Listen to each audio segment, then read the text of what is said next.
Hello, my brothers and sisters. How you doing? How you doing? Your brother Tony is in the house, and it's dinner time tonight. I hope that you all had a wonderful day. And as usual, my brother and sister, I look forward to talking to you all basically Sunday through Thursday. So we are at the dinner table tonight. So come on in to get some of this good soul food tonight. I got a good topic for you. And I would like to apologize for last night. I had some technical difficulties, and I hope that I don't have no technical difficulties tonight. By the way, I see Sister Paris coming in. How you doing? She's at the dinner table. How you doing, sister?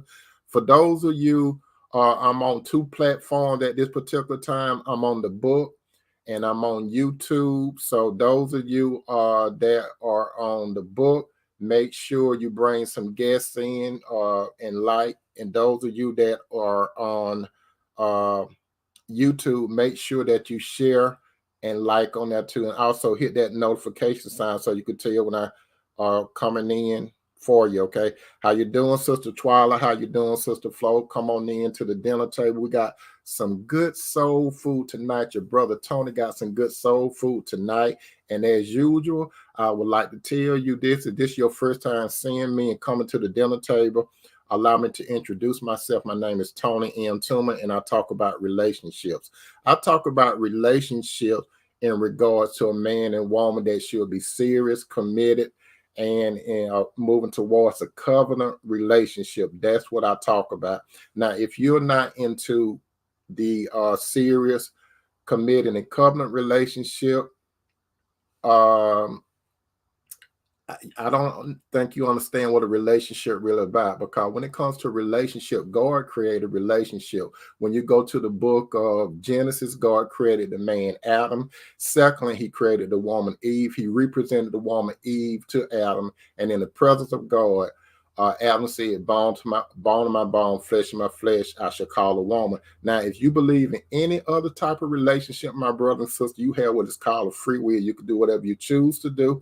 But if you're at tonight's dinner table, I basically talk about the relationship between that of a man and a woman. By the way, my sister and brother that are coming in, can you see me clearly and can you hear me clearly? If you could see me clearly and hear me clearly, give me a thumbs up so I can go on and serve this good soul food for you. All I need is one thumb up so I can go ahead and serve you some good soul food this evening. Let me know that you can see me clearly and you can hear me clearly. Just give me a thumbs up because I'm looking. Some of you at the dinner table, just give me a thumbs up and I will know to proceed on and go ahead and put some soul food on your plate.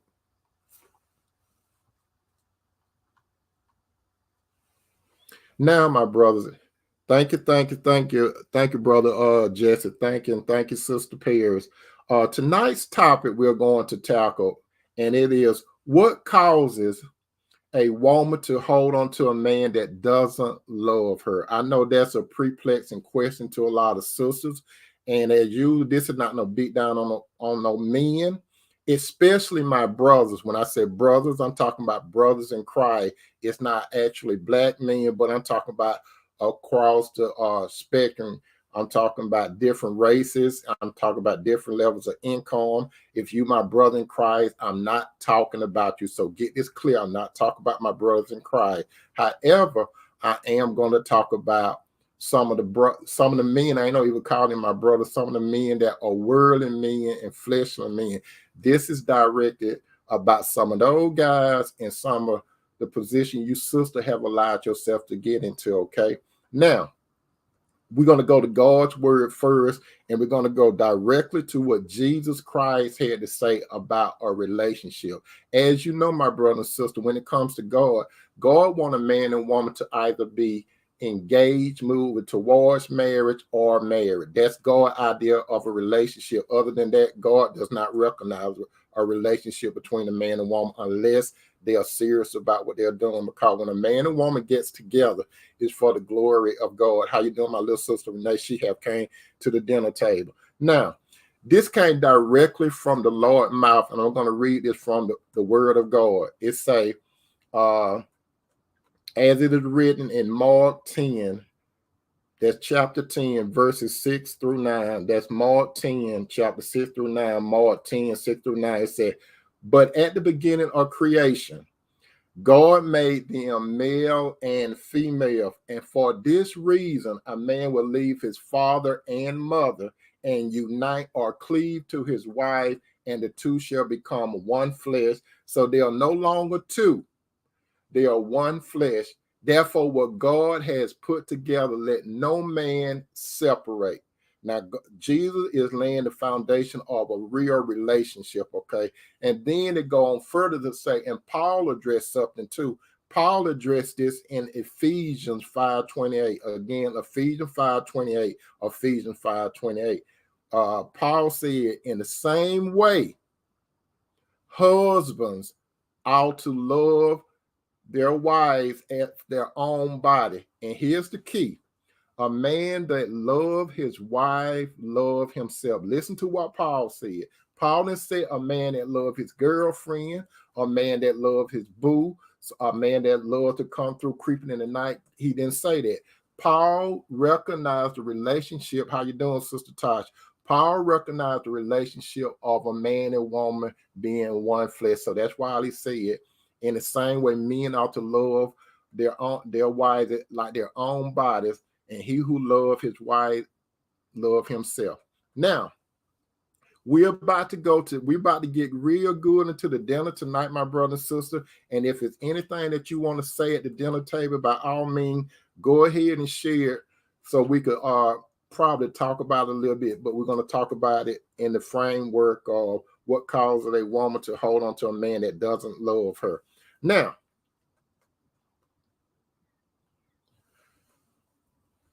there are 7 questions that I'm going to put out there for you, sister. Now, listen to these 7 questions, and we're going to discuss it, okay? We're going to discuss these 7 questions. Sister, if you are in a relationship and you feel and you know that the man doesn't love you, let's go back to the beginning of the relationship. Let's go right back to the dawn or the birth of the relationship. Ask yourself this question. How did the relationship start? Or to say it differently, what is the origin of the relationship? How did the relationship start? We got to go to the beginning and answer that question, because some of you, how you doing, Sister Cheryl? Some of you got in a relationship the wrong way. So let's go back in history. So we're going to solve a problem for a lot of you sisters tonight. Those of you that are coming in at the dinner table tonight, the topic is, what causes a woman to hold on to a man that doesn't love her? And the first question, if this is you, my sister, you need to answer this question right now. How did the relationship start? Did the relationship start? I'm going to throw some things out there. Did the relationship start and the man was in a relationship with another woman? This is hot now. When the relationship started, was the man already married, or was the man per se in another relationship and you had knowledge of it? Did you have knowledge that the man was in another relationship? And if you had knowledge that the man was in another relationship and you decided to embark on a relationship with him, this could be a problem of many problems. How did the relationship start?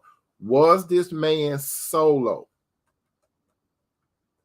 Was this man a spiritual man? Or was this man solo and he was a worldly man and he was out there wilding out in the world? He was accustomed to several women at several times. He was not committed to no one. He did not like to put no not no topic, but titles on the relationship. So ask yourself this question. If you're in the jam right now, how did the relationship start? And let me tell you something, sister. If the relationship started and you had knowledge that that man was already in a relationship, this leads to number 2. Number 2 is, were there any red flags at the beginning of the relationship? Were there any red flags at the beginning of the relationship? Because at the dawn of the relationship, my sisters, when that man came up to you, you should have asked him some questions. You know the question that I always say a woman should ask a man: do you see me? Do you see me as wife material? And if you see me as wife material, would you marry me? And if he say yes, what else did I say? When we going to do this? You have to be serious, and you have to put a man in a corner, because you don't want to waste your time, and neither do you want your heart to get busted open.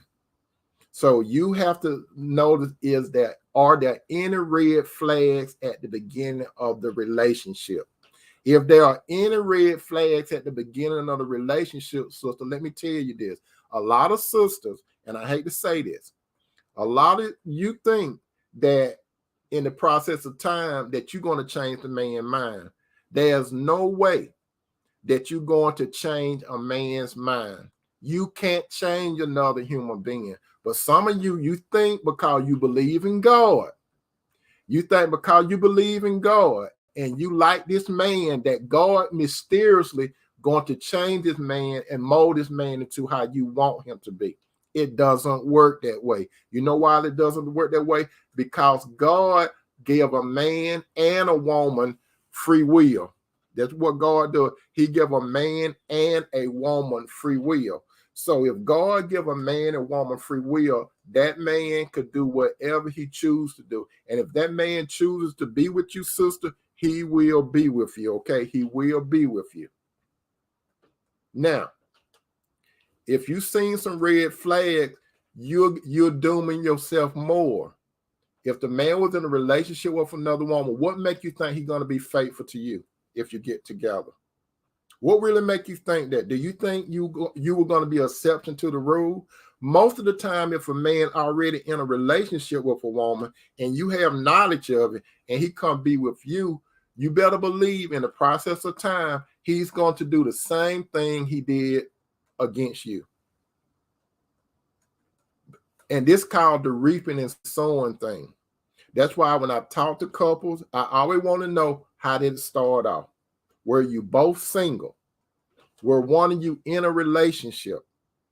And that's where the stuff started. Did you see any red flag? Did he have certain things that you did not like and you hope that he would change? So these are some of the red flags. Number 3, what type of relationship were you where you wanted to go, or what type of relationship you was in when you ran into this man? What relationship, sister, were you in? Were you in a relationship? Were you in a rebound relationship, sister? If you was in a rebound relationship, more than likely you were weak at that time. You was open at that time. If you got into a relationship to try to plug in a hole in your heart, that could be a problem. You just wanted somebody to hold you. You wanted someone to console you. You wanted to plug in a hole. You wanted a Band-Aid. But it didn't work. Did you want a Band-Aid? And now there's a term that I'm about to say, and you all remember this term that I'm about to say. You look better leaving than coming. I'm going to say that about twice more than a broadcast. Remember that phrase. You look better leaving than coming. Number 4, what was the love language of that man? And I always focus on the love language. When that man and you got together, sister, did you hear him say, me, myself, and I? Was that most of his conversation? Or did you hear him say, how you doing, Sister Marie? Or did you say, oh, well, did he say, we, us, and our? What did he say? What type of love language was it? If he was all about me, myself, and I, that was some red flags right there. You had a man that was a narcissist. You walked right in, your heart was open, you walked right into some mess. You walked into a man that wanted everything was going to be about him. and you thought it was going to change, but you know now that it did not change. A man that started off the relationship with me, myself, and I, he doesn't understand the love language or we, us, and our. You know why he doesn't understand? Because he's a man of the world. He's a man of the flesh. He's a son of Satan. So you were dealing with a son of Satan. You were dealing with a man that he was a handsome devil to you, right? He was not a godly man. And that was crucial, my sister. That was very crucial. So you decided to get into a relationship with this man, right? And when you decided to get into this relationship with a man, you thought that it was going to change. You thought that it was going to get better. But it didn't. Some of you sisters, right at this point while I'm talking to you, you dealing with a man that leaves you and come back. He ghosts you and come back. He leaves at all times of the day and night. He don't want to be questioned about his goings and coming, but he want to keep tabs on you. He got you stressed out. You going talking to your family, you going talking to your friends, you going talking to your co-workers, you even put your business on social media. You're looking for help. You screaming for help. And different people giving you his or her opinion what you should do.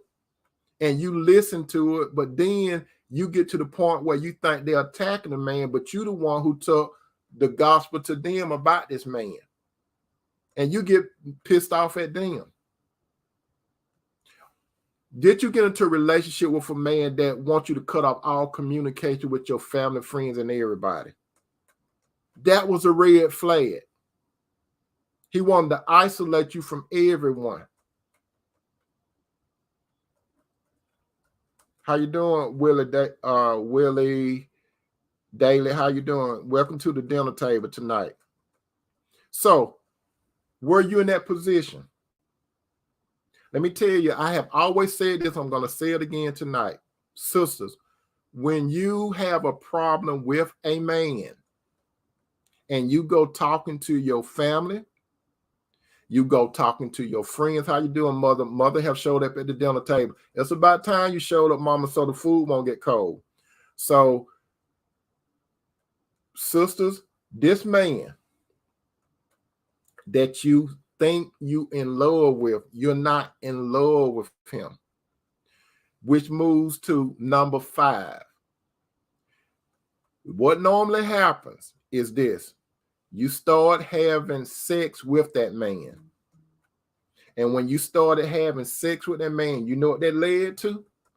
That led to an unhealthy, unholy soul tie. Now he got you. And before you go tell your family, before you go telling your friends, before you go telling your co-worker, before you get on social media, let me tell you, sister, when you take your business to social media, you are there for entertainment purpose only. People go to their microwave when they see you coming, or you make comments on social media. They go to the microwave and they go ahead and put some popcorn on it so they could enjoy the show. They like seeing you in an in and out relationship. Because sometimes you be throwing shades at that man.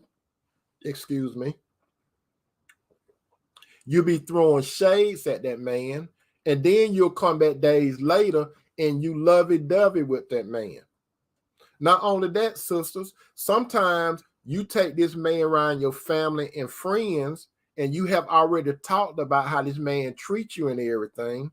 And when your family and friend don't appear to be friendly to the man, you know why your family and friend doesn't appear to be friendly towards that man? Because you have told them the acid part of the relationship.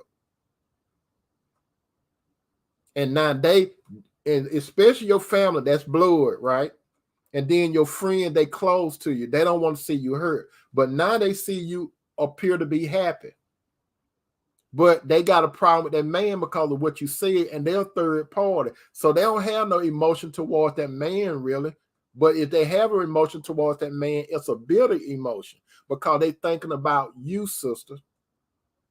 And then when they want to know what's up with the relationship, you get offended and you start and you take yourself from your family friend and you say, stop talking about him. He's a good man. And then they pull back. And when they pull back, you know what you do? He busts your mind up again, right? And you come boo-hooing. And when you come boo-hooing, you confusing your family. You confusing your friends. You confusing your coworkers. You confusing social media. Let me tell you what you look like in front of your family. Let me tell you what you look like in front of your friends. Let me tell you what you look like in front of your coworkers. And let me tell you what you look like in front of social media in the world. You look like you desperate. You look like you don't have something loose up here. You seem like you're a yo-yo. You got this man throwing you out and pulling you back in. This man got you like a yo-yo. Remember the phrase that I say you look better going than coming. I saying that again, you look better going than coming. How you doing, Sister Queenie? Welcome to the dinner table. Now, you are soul tied to that man. Now, let me get a little specific by soul tied. You think that you're in love with that man that doesn't love you. Notice this. You playing, a lot of you sisters, you are playing the role of a wife. And you're not married to the man. You're playing house. You playing the role of a wife. If this man is not married to you, guess what? He is a free agent. As you are a free agent. God don't even recognize your relationship. God said when God see your relationship, sister, let me tell you this. I ain't trying to get hard on you, sister, but I'm trying to shake you up tonight and put you in reality. God look at your relationship as all you doing is playing a wife and you fornicating. You think that man making love to you, that man is making lust to you. And then there are some of you, the man get tired of even doing that. And you wonder why this man is not touching you no more. He used to touch you. It used to be fire all the time, right? It used to be fire. How you doing, Sister T. Smith? It used to be fire all the time. But this man won't touch you no more. Some of you sisters that are not married to these guys, but he's living in your house. He living in a lot of you sisters, you let the man live in your house. You let a man that don't have a pot to urinate in. And you paying the bills, you doing everything. And this man telling you how to run your house because he's the man of your house. You taking care of him like he's your son, but you think he's a man. You the one who dressing that man. You the one who feeding that man. You the one who sheltering that man. You are his ATM. He used your car. And you have to depend on other people. You have to depend on Uber and Lyft to pick you up from work. Because he had some things to do. You get home and his boys are over at the house playing Madden. His boys that playing Madden don't even have no job or nothing. That his boy doing the same thing as he's doing, using a woman.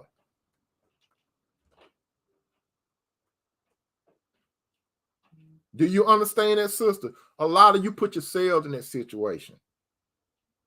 Now, getting back to the soul tie part, when you have sex with that man, you have bonded with that man. Before you had sex with that man, you start getting emotionally entangled with that man because he was saying sweet nothings in your ear. And like I said, it's a process. He started saying those sweet nothings in your ear. He made your heart flutter. And when he made your heart flutter, he got towards your will. Your will is your soul. Your heart is the one that flutters because you see, Your soul, I always say this, the soul is composed of you, your mind, your will, and your emotion. So he get to your heart first. So it starts fluttering. You feel that heart just doing like that, don't you? It just be fluttering like that. You think your more is there at the time, it be fluttering, doesn't it? So he knock on the door of your will. And you know what you do? I will let him in. So when you will let him in, how you doing, brother Nate? When you will let him in, what does he do? He walk right upstairs to your mind. And once he gets your mind, he got you. And when he got you, guess what all he have? He got your mind. He got your will, because when he said, when he tell you how high to jump, and you say, will you want me to jump this high or this high? So he got your will, and now he got your heart. He got you going up and down. You like a yo-yo. You like a dunking yo-yo. He got you going up and down. He the puppet master. And a lot of you sisters, you don't realize that. He's a puppet master, and you a puppet. You are the puppet. And he pulling all the strings. And then he get your body. Then you come home. I have said it before. Some of you have heard me say it before. He want to go to ladies' night. He wait till you get home when he let you use your car that you paying Jake from State Farm. He let you bring your car home, and he said, loan me some money. I'll pay you back. How he gonna pay you back? And he ain't got a job. So you give him some money, and he get in your car, and he go to a club. And then you got this nice vehicle out there, and he are just flexing like it's here. And then he going to buy the other women drinks on you. And once he brought those other drinks on you, then he take the women out to the car, and he talk to them, and the girls say something like this: this is yours? This is a nice car. And then he said, yeah. Then she said, well, what do you do for a living? Then he said, I'm an entrepreneur. And she said, what exactly do you do? I got my hands here. I got my hands there. He be saying all that kind of stuff, right? Then he said, you want to ride with me? And then the woman normally tell her girlfriend, hey, I'll catch you all later. So what he does, he take you, it's about what? It's about 2 or 3 in the morning then, right? Then he take her to the Waffle House, right? He take her to the Waffle House and get her that #1 special, right? The appetizer, right? Whatever you want to call it. That what it is, the light on the waffle, cheese eggs, grits, sausage, and coffee on you.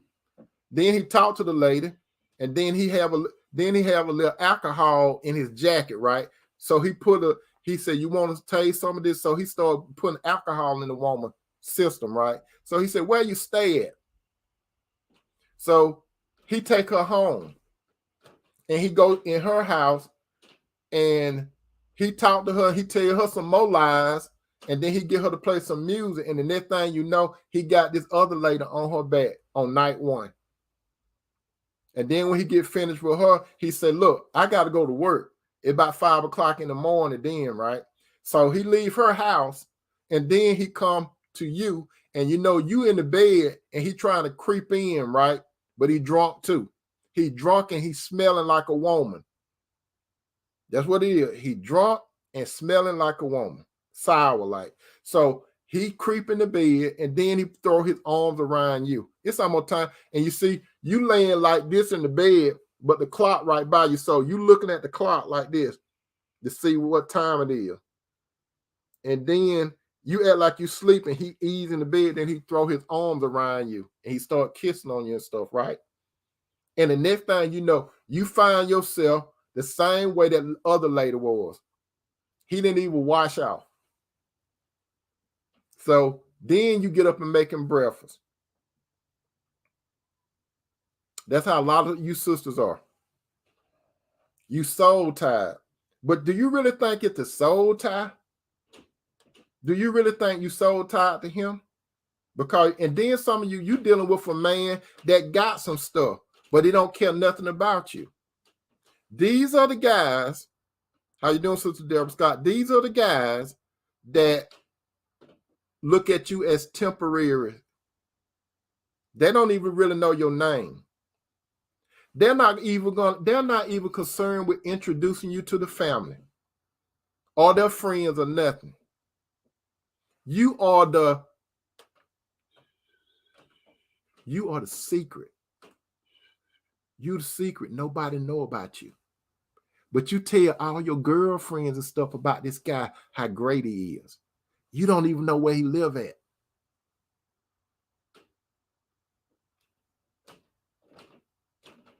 He come to see you. He been coming to see you for years, but you never been to his house. You never met none of his family. He don't even take you nowhere. And then there's the other set of guys, they may take you somewhere, but you still ain't no meet nobody. And you using your time. And then a Christian man come by you. A Christian man been trying to make a move on you, but you won't give him the consideration because he's boring, right? He's boring.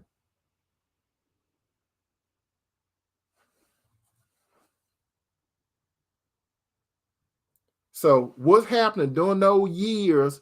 You wasting time with different men coming in and out. Because some of you sisters, you feel that if I give him my body, I like him a little bit, and if I give him my body, that's good. It might be good for a while, but you soul tied. You soul tied to different men. And you wonder why things won't go right. It's how the relationship starts, sister. You got to go to how the seed was planted.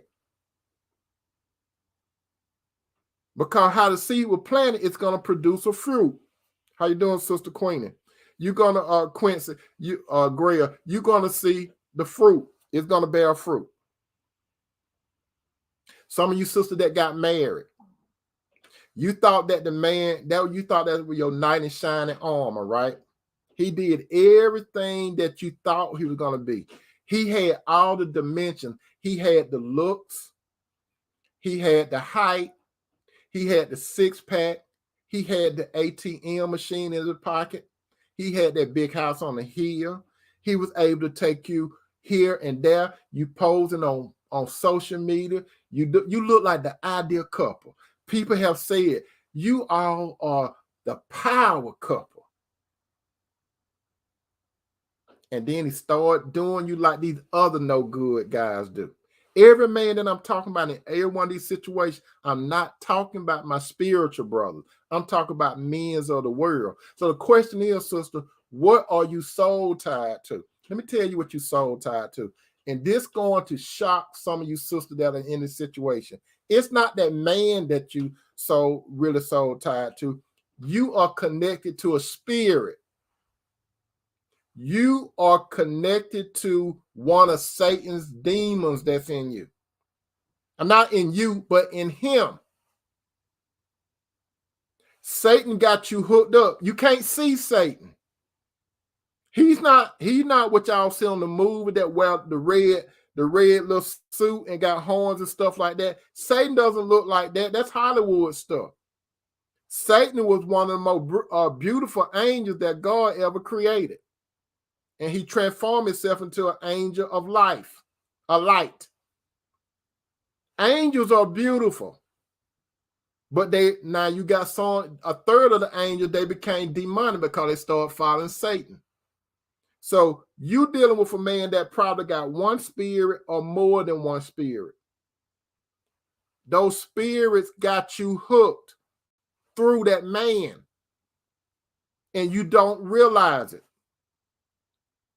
It got to come a day when you say you look better leaving than coming. You all have noticed me say that twice. You look better leaving than coming.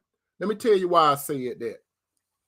I talked to my sister today, and I got permission from my sister, my blood sister, from Johnny and Barbara Toomer, and she said I could talk about this. So my sister, she's at the dinner table now, and she said I could tell you sisters about this because she had walked this road before. Let me tell you what my sister said.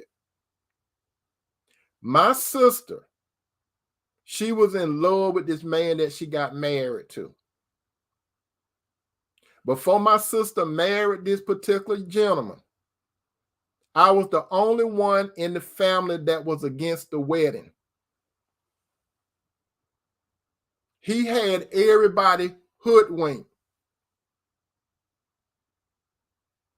I did not go along with the wedding because guess what? God allowed me to see through this guy.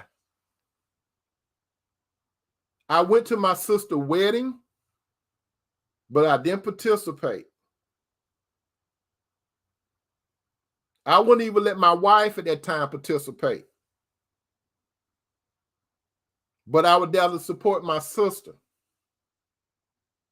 Years went by, and this guy did my sister wrong. That's right, Sister Marie. This guy did my sister wrong. Now, this is my sister, and I love my sister, and I'm not putting my sister up on no pedestal. But my sister, she's a good woman. Even though she's my sister, she's a good woman. She have errors in her life. I have errors. You have errors. She's not perfect. Nobody's perfect. I'm not perfect. I know that surprised some of you. I know some of you all did think I was perfect, right? But I'm not. But anyway, he did a whole bunch of stuff to my sister. He had my sister shook up. But my sister she really was attached to that man. Nothing nobody could say could pull her away. She had to make a crucial decision to leave this guy. And she became a single parent. She was a good single parent. She raised a son and 2 daughters. But this man took her for a ride. He took my sister for a ride and didn't even have a car. My sister had the car. But my sister came to the point where she said to this guy, you look better going than coming. What did she mean by that? My sister got to the point where she said she got tired of it. Everything that this guy was doing, he was led by the devil or demons. My sister had to break away from it. Nothing nobody could say or do could do it. The only person that could help my sister was Jesus the Christ. He's the only one that could break what was going on.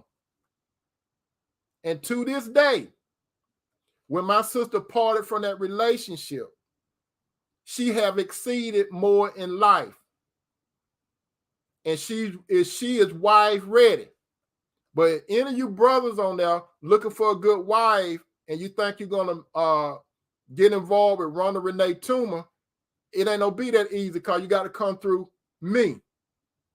Because I got to interview you. I'm not, you just can't do nothing, my sister, but she on point anyway.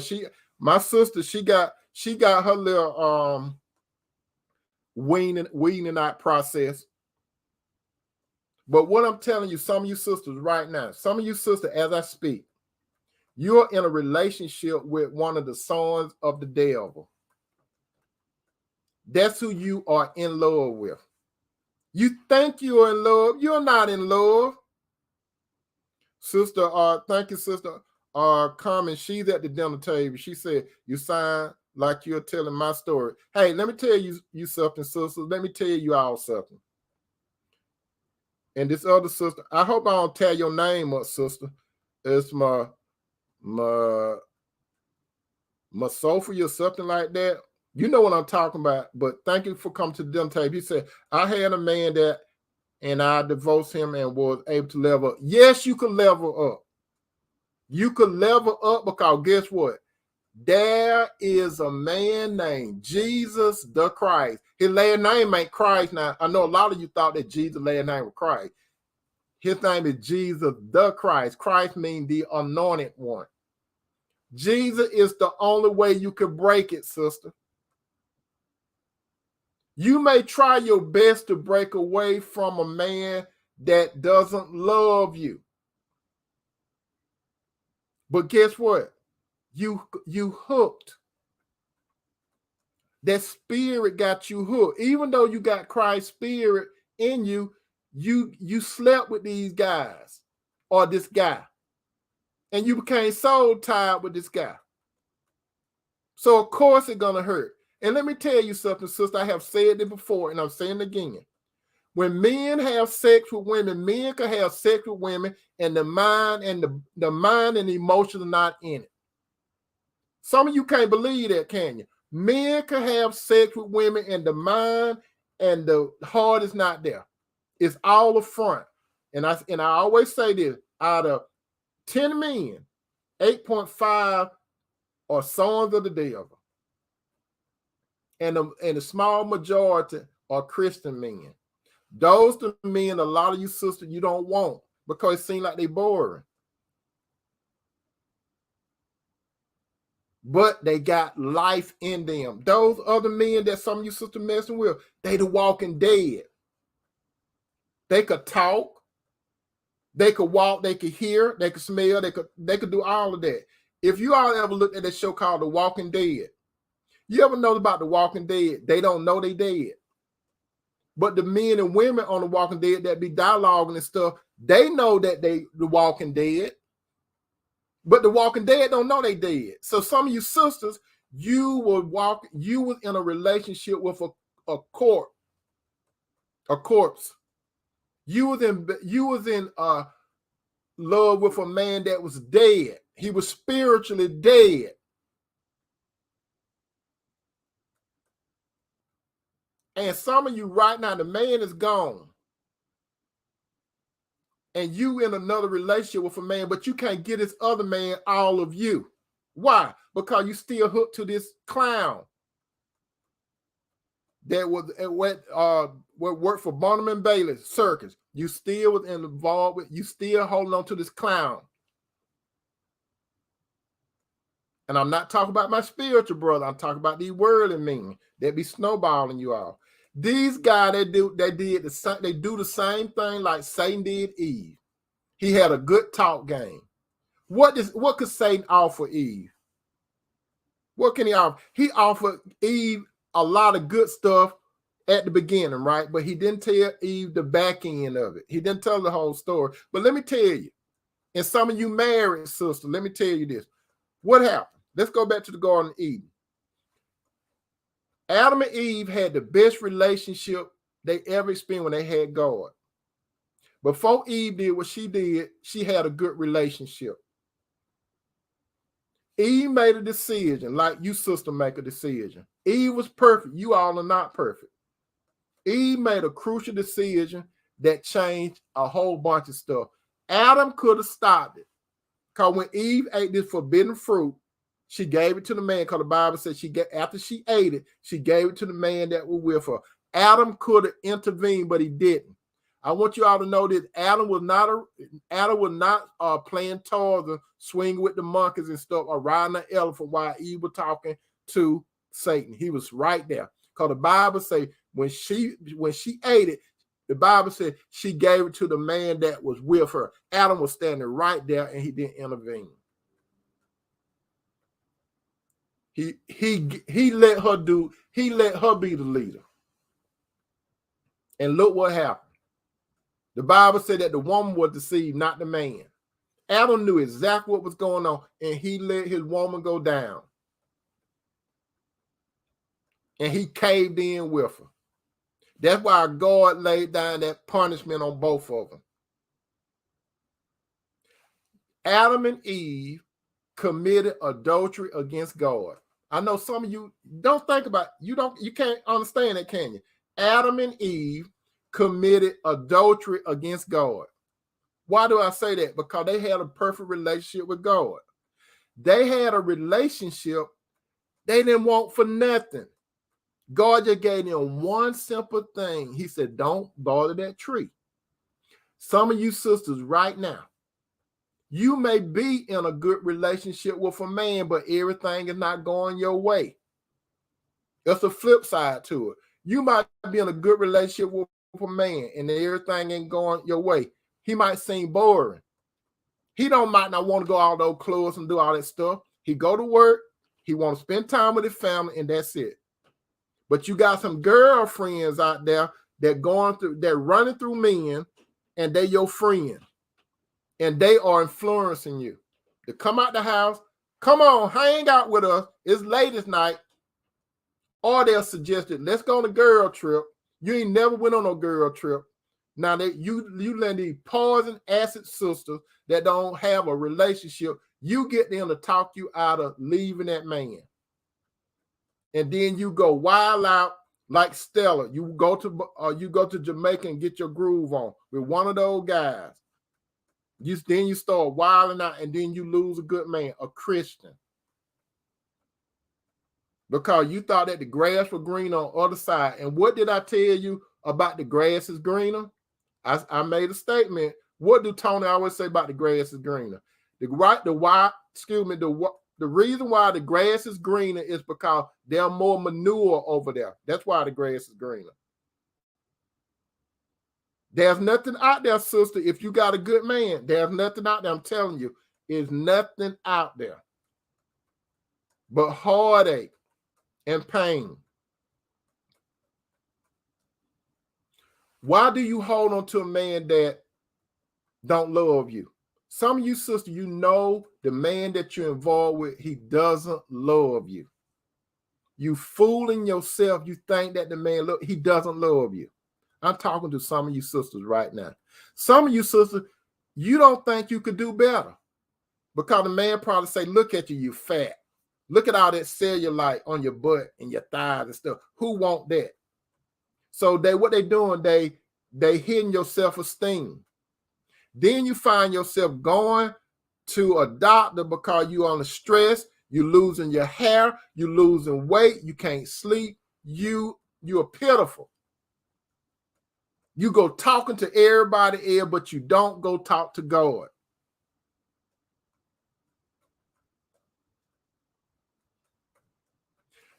Jesus is the only one that can heal you completely. Now, how do you get out of this mess? Y'all saying, Tony, you saying all that. Help me. Tell me what to do. I can't help you. But I do know who can help you.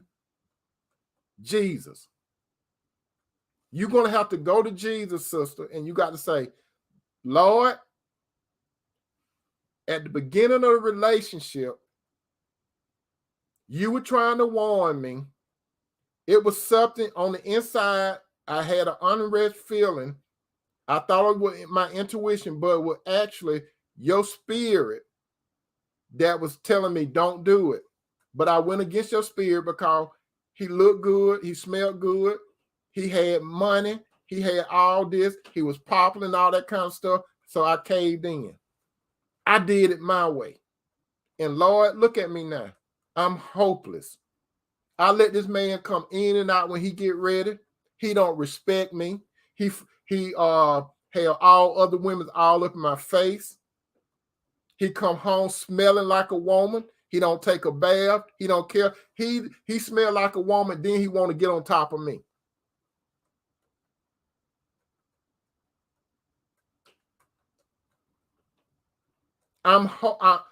Help me, Lord. Now let me tell you what you do. I'm going to give you a remedy. Talk to the Lord. And once you talk to the Lord, you got to take action. And what action you got to take? I'm talking about against Satan's son, those worldly men. It's going to be hard. It's going to be hard. If this man live with you, kick him out. Kick him out. Now, some of you, depending on what state you are living in, you might have to go through court to get that joker out. But you must take action. Get him out. Once you get him out, do not call him. Once you get him out, don't text him. Once you get him out, block him off on all social media. Once you block him out, do not let that man come and say that we need to talk or we need to meet, because what's going to happen, you're going to find yourself on your back again. And when you find yourself on your back again, because you're going to call yourself, I can give him another chance, because Jesus might change it. Jesus is not going to change that man unless he want to be changed. He's not going to ever change for you. He might do change to come back and live in your house, because he's going to have to do it another way. So he gets you comfortable and he starts doing that whole crap again. So it's up to you what you going to do.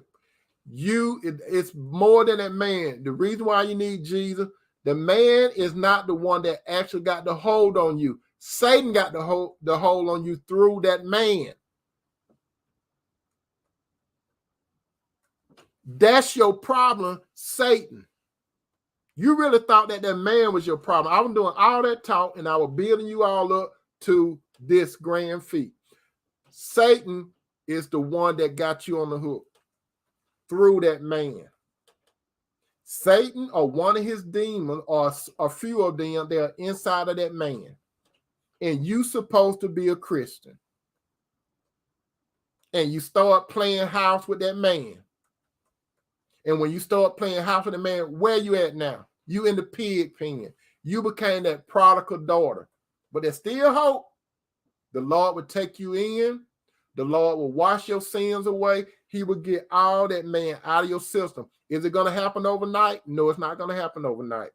You're going to go through some withdrawal pain. You're going to feel like you want to come. You're going to feel like once you get this man out of your house or you leave his house, I'm talking to you single sister now. I'm not talking to you married sister yet. Once you single sister, once you get out of this stuff, you got to cut it clean. You got to cut clean. If you don't cut clean, you open yourself up again because you're going to get entangled again. I'm telling you, sister, I see it over and over again. You're going to get entangled. Jesus wants you to pull away from these men that just want to have sex with you or taking your resources. That's all they doing. They just want you to open up your leg for a few seconds. That's it. Or give them your resources. That's all they want. They don't want you. Because if they want you, let me tell you something, sister. If a man wants you, he will say, I do to you. A lot of you, sister, you put yourself in that situation. A man that loves you, let me tell you again. This is what Paul said in Ephesians 5:28. Ephesians 5:28. Ephesians 5:28. Listen to me, sister. It say, in the same way, husbands ought to love their wives as their own bodies. And here's the key. He who loves his wife loves himself. If a man loves himself, he's going to love you. He's not going to be your boyfriend for 50 years. He's not going to do that. He's not going to string you along. This man that I'm talking about, he is a man of God. That's the best man. He may not look the best. He may not have no six-pack. He might not have no ATM. He might not have no deep pocket. He might not be a millionaire. He might not make six figures. He might not live in a mansion. But guess what? He got God. So if he got God, he is wealthy. Because God owns the world. So he is the son of God. Jesus, God's son, is his Lord and his brother. So that is the man that you need to be with. You're fooling yourself when you're dealing with all these worldly men. You keep dealing with these worldly men, you're going to keep going in a circle. You're going to keep going round and round. It's like running around the track field and you're not in the Olympics. You're not going to never get no gold running after one of these guys. I'm telling you, sister, the only men that are out there, you single sister, the only men that are out there are spiritual men and non-spiritual men. There's no in between. You sister got to listen. There are no perfect men now, but your best option is a Christian. Stop going by the appearance all the time. I know you want somebody that look decent. Ain't nothing wrong with that. God may just sprinkle a little something on a man. But you're looking for a man that's going to love you for who you are, not for what you have.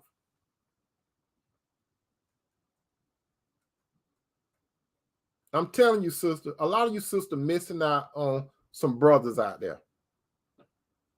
There's a man out there, some of you sisters, some of these guys you put in the friend zone.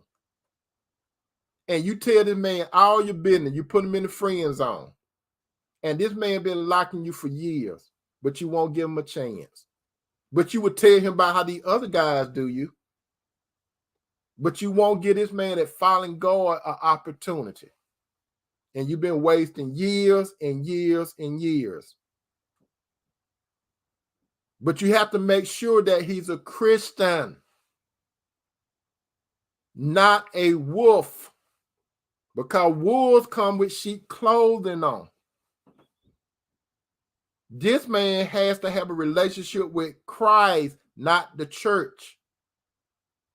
The relationship with the Christ, not the church. You see, the church is a group of called out people.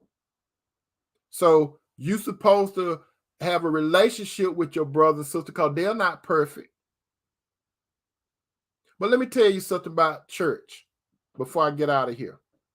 If you all notice this, on the ark, when Moses, well, not Moses, but when Noah and his family was on the ark, you notice that it was a whole bunch of animals on the ark, right? You had some rats, you had some porcupine, you had some animal that skunks and all that kind of stuff, right? They was on the ark, right? It was on. Can you imagine on that ark, Noah and his family, they were smelling all kinds of animals and stuff. But guess what? They was on the ark. They was in safety. And why am I saying that? There are some men in the congregation. They might not be all of that in a bag of chips, but they in the body. The men that follow Christ, you will not find not one perfect man. And that's another thing, some of you sisters, you looking for a 10. You will never find a 10. There's not one man that's a 10. There's not one woman that's a 10.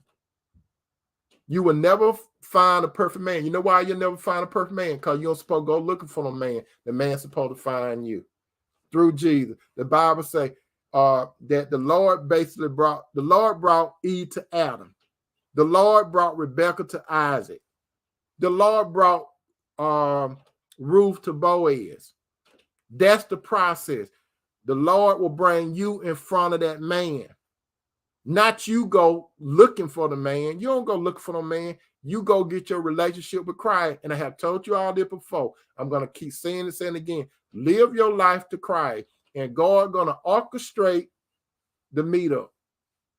That's how God going to do it. He's going to orchestrate. He's going to launch well the meetup.